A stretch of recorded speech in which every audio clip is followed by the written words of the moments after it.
خیلی یا ماشینی یا دروغگویی تنیم قرضدار نیستی چی به مردم همجا فریب کسی که ما گیریم 600,000 قرضدارم. حاضر ما یا چی میگم من میرم شما کمبودی ختون میگین یا که نمیگین. ما در نواری گذشته هم گفته بودم در بعضی برادرها در جا نام شگرفتی نام یکی بهروز نام منصور نعمت و نام غالیب یا که سعید شکروف یا که دیگر برادرایی که مقصد باز فعالیت دارن برادرای ما نزدیکن همونا رو نامشون گرفتی با کدام مقصد گرفتی. ما در اینجا شما را گفتنی هستم که مثلا فقط یک کس کمک میکردی یک کس دستگیری میکردی ما فکر میکنم خاص به خاطر خدا بود میخواد بود سبب در چه که خاص به خاطر خدا باشد و باز در اینجا خدمت خطا در بین مردم گفته که من همه خدمت کردم کی در خاک نه آخه مقصد نه بلاگرایی که نامشون گرفتی که من همه خدمت کردم دستگیریشون کردم مرپلجونی رو روشون کردم یا آتش زنگ نمیزنن مرا جواب نمیدن. حاضر اگر مردم در اینجا خطونه کمک کنن شما همین مشکلات کلان رها یابید باز همین بلاگری خطا ادامه میتی یا که مردم است چی انتظار شود. من فکر میکنم که شما مشکلیتون در رستم اشرف گفتین با همین سبب اوخیس نوال کرد. من فکر میکنم که اگر با اکای بهروز هم میفتی یا که با اکای منصور نعمت یا که سعید غالیب یا که دیگه فرق ندارد اونها هم دستگیری میکردن. آیا شما از شرکت زیارت شاپ که در شهر مسکو با تبابت گایمارید هیجامه و تمام داروهای گیاهی برای تمام دردها خبر دارید؟ داروهای گیاهی برای معده، روده، گرده، راه پیشابدان، فربهی، خرابی، مردانگی، زنانه، برای موی سر، خلاص برای تمام دردها خودی حاضر شما میتوانید به رقم‌های در روی نوار بودن مراجعه کنید. اگر از نام ما گپ زدین برای شما تخفیف یعنی اسکیدکا میکنند. تحویل یعنی دستافکا با تمام شهرهای روسیه و اینچنین با تاجیکستان با شهر دوشنبه وطنی عزیزمون. عرض سلام هموطنان و بینندگان سامانه صدای امید. خب بیا سخن از زیاد نمیکنیم موضوع را شروع میکنیم. چی گفتی پاریز جان؟ خب در نوار گذشته ما وعده داده بودیم طبق وعده با برادر نو اومدیم در از ششتم با یک برنامه دیگر میکنیم. گفته بودیم که اگر که ضرور که اومدی وقتی که از مردم طلب کردی ما نیز یکی از همون چون برادر در بر شما یعنی که هستیم. چقدر مبلغ گذشت در سامانه مقصد اشور رستم؟ ما وقتی در اول سلام علیکم به همه برادرها به همه نفرایی که ما این حال تماشا دارن و مشکلی کسی نمیدونن برای که در برنامه اشرف وقتی ما دیمبورا گپ زدیم درباره مشکلی گپ نزدیم کدومی که مشکلی نمیدونن در کانال همین اشرف رستم و در کانال همین صدای امید ما پادروبنا درباره همین پرابلم چه در سر ما اومد چه این پرابلمش دیگه گپ زدیم میتونید که بدونید تماشا کنید. وقتی که رستم کارتمون رون 20 دقیقه پس کارتم اختم شد همون شب که ویدیو را موندیم 20 دقیقه پس کارتم اختم شد 9,940 نزدیک 10,000 سومون جمع شده به همین کارتم اختم شد. ما کارتو را نو شدیم و اینا با اثر نو رستم گفت که دنبال میکنیم سپیتامین الیف و دوشنبه سیتی. این رقمایی که هسته رقمای برادر خودش هسته میتونین در علاقه بروین میتونین کمک خودتون هم شما برادرانه رسونید که این برادر یک مشکلی کلان راه یابد. گفته بودم که در پیش شخصی که در این مشکلات نباشه درد حس نمیکنه. حاضر من میگم که خیلی یا ماشینی یا دروغگویی تنیم قرضدار نیستی چی به مردم همجا فریب کسی که ما گیریم 600,000 قرضدارم چی اثبات میکنی که همجا دکی قرضداری؟ اگر که ما قرضدار نمیشیدم دروغ میشیدی که ماشینی که میشید هیچ وقت هیچ چیز ما پوبلیچ نمیکردیم و هر یک نفری که مثال ما قرضداریم یا مثال یا قرضداریم و یا دیدن نوارا و تصدیق میکنن و وقت ساعتش اومد همون پولی در کاری که جمع شد مثال ما بردیم دادیم شاید یکون نوار کنیم که مثال حتی میدونی اشرف میدونه و کدومی خدا میدونه کدومی که مثال ما ویدیو کردگی ما و یاد فهموندگی هم که مثال چیه ارتوش رو کدومی که مینویسم ماشینیکه هی من نمیدونم برای چی باید ماشینیکه کنم وقتی که چیزی که هست مثال برای خودم به ابرو کردن شرمنده کردن ببرم درست ماشینیکی برای سون. این سوال همین بعضی برادرایی که در زیر کامنتر نوشته بودن همون بود. حاضر اگر مردم در اینجا خطونه کمک کنن شما همین مشکلات کلان رها یابید باز همین بلاگری خطا ادامه میتی یا که مردم است چی انتظار شود؟ پرویز جان یک لحظه صبر کن من برای برادر یک چه توصیه بتیم. چیزی که در دست ما می‌بینیم برادرای عزیز آی لایف آی در چندین نوارها گفته بودم حاضر بسیار مردم از همین چیز استفاده برده. یک چیزی هست که به ماده کیمیایی یعنی که به خیمیکات آی لایف برای مردها اینش برای پروستاتا برای خون گرفتگی برای با قوت کردن خیلی بعضی چیزهایی هست که من نمیتونم در نوار گفتم مردها گیرین استفاده برین بعدا در حکیمات دوام میکنین. اینش همین آی لایف ها این برای زنها هست که برای درد بچه‌دون برای میوما کیستا و دیگر بیماری هایی که در زنها وجود دارد برای آنمون ها هست. شما میتونین خود حاضر از به همین رقم ها مراجعت کنین. تحویل یعنی دستافکا با تمام شهرهای تاجیکستان در شهر دوشنبه رویگان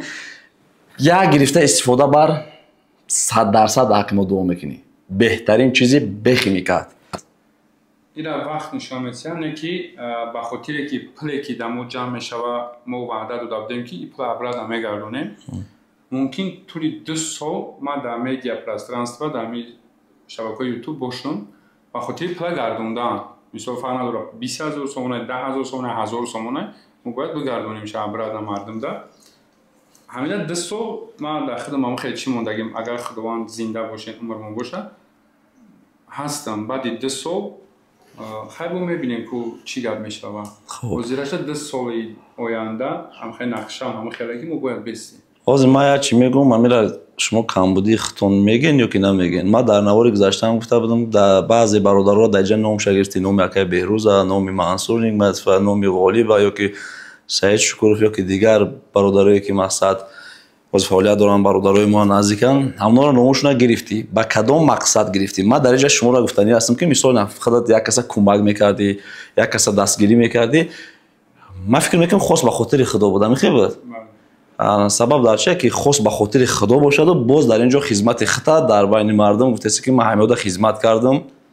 کی در خلق نه آخه مقصد نه بلاگرایی که نامشون گرفتی که من همه خدمت کردم دستگیریشون کردم مایپل جونیور راوشون کردم یا آتش زنگ نمیزنن مرا جواب نمیدن. نه خیلی بد که چقدر بعد ما چی نکردم مقصدی ما یا برادرای ما هم ما برادر میگیم یا تو گفتی برادرای ما هم گفتی که ایران با ما برادر آمده بگونن نیست نه اکای بهروز نه غالب نه سعید مثل نه لوبای بلاگری که مثل نامشون بگیریم فرق دو داره ما با مقصدی بعد نمی رو نگرفتم یا برامونشان لوبایش اگه همون نوارد کم ترک نمیدونم خیلی ممکن کم ترک اوزم بالام برو مادو گروهی ها یعنی که فهموندی نه که مقصدی من همین بود که همه آبش استفاده که مثالی که همه بلاگرها در لوبای بودم که ما وقتی نشون در آبیتور کلان داشتم با اینمی حدیثه در سال ما اومد و وقتی که ما یک رستم اشور خودش تو قنوار کرد حلوبا محمدی لوبای خیمه من فکر میکنم که شما مشکلیتون در رستم اشور گفتین با همین سبب اوخیس نوار کرد. من فکر میکنم که اگر با اکای بهروز هم میفتی یا که با اکای منصور نعمت یا که سعید غالبی یا که دیگه فرق ندارد اونها هم دستگیری میکردن. قبل سری نمیره مقصد دیگه ما گفتم که اگر همه آدما ما در پروست مینویستن کو مثلا ما در پریاد نمیشید من میگم که همینا خبر نداشتن و حتی بعد همین نوار بر اومدن اکثریت چقدر صحبت کردم گفت ما این همین نواری تر دیدیم و نمی نو فهمیدیم که در همین مشکلات قرار دارد و ما دیگه اون نوار را ندیده بودیم. ما در ویدیو اکرد خدا گفتیم که کدومی که اگر که مثلا گپ ما خفه شده باشه ما نوشگی ما بعد دینوش نگرفتم یکی کدوم خفه شده باشه ما بخش بسیدیم گفتیم اگر گپ ما بالا رفته باشه اون چی بخشش نه که مقصدی ما واسه ما که تو چی خدمت کردی ایسوس ما یه خدمت ما در نظر نداشتم ما یک جایی وقتا میشیشتیم گرچنده مثلا اینم علیشه یا فلان در مثلا خدمت ما رسیدگی نباشه و ما یه روز در اونجا شیشتیم که برادر بودیم تو پلبون ویدیو هم میبینیم میگه بچه ما وقت هم میشیدیم که به یک پروست پرس میشه یا که یک سوال میتیم تا ما سال 2020 بنگلادش اومدیم یک فوتبالیست اویلیک شباید میوردیم نوع فوتبالیست امروز یا کنویس گفت که برادر همون فلان شهر برین یا فوتبالیست خدمون بچه تاجیکی خدمون در کدام کلوب بنگلادش بازی میکرده خلاصه من نمیدونم سوم آوردن در کار بود نگاه که ما سوم رفتیم کوفتیم یفتیم و آدم سومش گرفتیم 27000 چند دلار بود 26000 چند دلار بود ما گرفتیم آوردیم در اپورت دست همه آدم دادیم همه آدم ما دیگه ندیدم نمیشناسم نمیدونم تو باور میکنی در هم در کامنتاری نویسته که سلام علیکم مردم، من پرویزم میشناسم، بسیار انسان خوبه، من امی آدم هر آخر نیست، ما فلان امو چیزا فلان قدر سوما گفتم ای بنگلادش بگی بیار آورد یا اسمای ما رو نگیرید. مقصد دیگه که همه آدم به پول خدمت ما رو بود کرد. یک بار ما همه آدم دیدم یکی من رو نویس میدونی من چه خرسان شدم با دریچکم نویس که برادر ذکر نشه ان شاء الله سنجش الله همش میگذره. مقصد ما که همه یک جو شیشتیم یا همه نویسم پریان ننویسن هیچ گونه خفه نیست. من گفتم که شاید همون ندیده باشن نوارا یا که ای حال تو با خبر نشده باشن. ندیده باشن بخشش. برادرایی که در زیر کامنتاری زیاده از 700 800 نفر نوشتین که برادر بگین کارتش بمونه ما سرجمونه شده دستگیری کنیم ذره هم که باشد. خوب اینا کارتای خودشون چی قدره که میتونه اینا دستگیریش بکنین یا یگون کس میتونه قرض بتشه یگون صاحبکار باشد فرق ندارد. برادر میگه کسی که ما در قرض میتم مدت 1.5 سال دام ما پول امینا همشه برمیگردونم یا که برادرایی که باشن دستگیری کنین مرحمت سهمیختون گذارین نمیش کارتشون است رقمای دستشون هم مثلا یک کارت ما با 2000 بلاک شد محکم شد پریم زنگ زنین قچی گپ زنین دستگیری کنین. وقتی که من همین کارا رو میکردم من حیران میشدم که آدم در چند قدر قوه در کاری که بالای اکران ببرویه و کمک برسه. حالا من همون قوه رو پیدا نکردم به خاطر چی؟ به خاطر که من ماکسیمال نسترات کردم که ما همین کارا یا نموده بکنیم که همین پول ما باید بگردونیم در مردم ده. اکاзвається آدم ماکسیمال زور می اومده که уже без выходной положения کو همه اجاره میبینی همه وریانت ها میبینی بند بالای اکرام میبروماده. آدم نیستن که این بانکروت شده با قرضی را ما بتیم. مثال من بانکروت نشدم من الحمدلله کارم 100% بود تخت میدونی همه آدم ها میدونن که مثال کارمون زور بود راست یک در نفهمی یک کم ترک یک برادر غلط دیدیم که نمی حدیثه در سرم اومد و اینجا سومی به نهایت کلام بود خیلی یک کسی میشه دودارم دود یک کسی میشه مثال هم خیلی عیس روز جمع کردیم ای برادر رو دودیم موجه زور اومد. من اگر که مهلت میدادن مثال همین یکی دو سالی که گفتم همون آدمایی که من قرضور شده من مهلت میدادن من همین سوم میتونستم برگردوندم و اما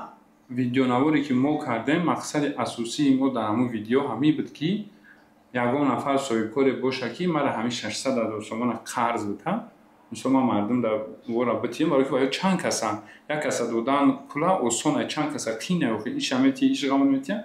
مقصد ما همین بود و ما یگان وقت در این مثلا ما این کار پوبلیک در گفتگیم در بین مردم و در بین مردم وعده میتیم مثلا چند کپ سومی که جمع میشه و ما همین در دوام 2 سال حرکت میکنیم که در مردم برگردوندن نمیتونیم برای که یک از 50 روبل میپره یک از ما همین در یک مردم نیازمند خرج میکنیم. در این مسئله و نزدیکی هم در کانال تو هم در کانال که رستم پدرام خوش رو میفهمونیم که ما میسون اتپ به اتپ در دوام 2 سال چه برمیگردن. در میون بخشی در پیشگاهتون یک سوال دیگر در میون ما در حالتی که خودتون مغازه داشتین این سری باشا در همون وقت یگام برادرای بلاگرایی که میشناسین نزدیک یا اونجا زنگ زدن که برادر بیا ما این لباس اینو میمات داد توفا ما خیلی چون گرفتگی میدونم کرده ده یعنی نه ما دعوت چون کردم که بیا اومدگیش ما بچه نیزوراسم خدمت کردیم و میدونم چون ماده چی تو هم اومدگی مغازین کو اومدگی پول قدادگی ارزون کردگی دادگیم تا خب آره همین سوالی که وجود دادی همون آدمایی که اومدگی هم باید چون بدونن همتا خب یک چیز دیگه ایدنس اومدگی را کردگیم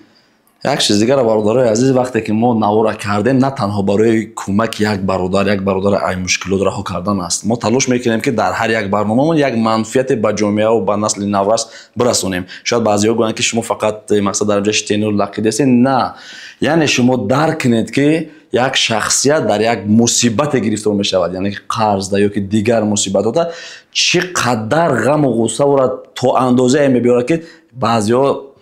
با خودکشی دست میزنن بعضی‌ها کار میکنن که خودشون به زندان میکشونن انا همین قرضداری هم همینه یعنی که تلاش کنین نان قاخرین تلاش کنین که به همه خیلی چیزها دوچار نشوین اگه این یکم که استراخوف کنه داره در زندگی هر چی به سر انسان آمدنش ممکنه یا میخواست که قرضدار شود نمیخواست یا بخرستن دقت خواست که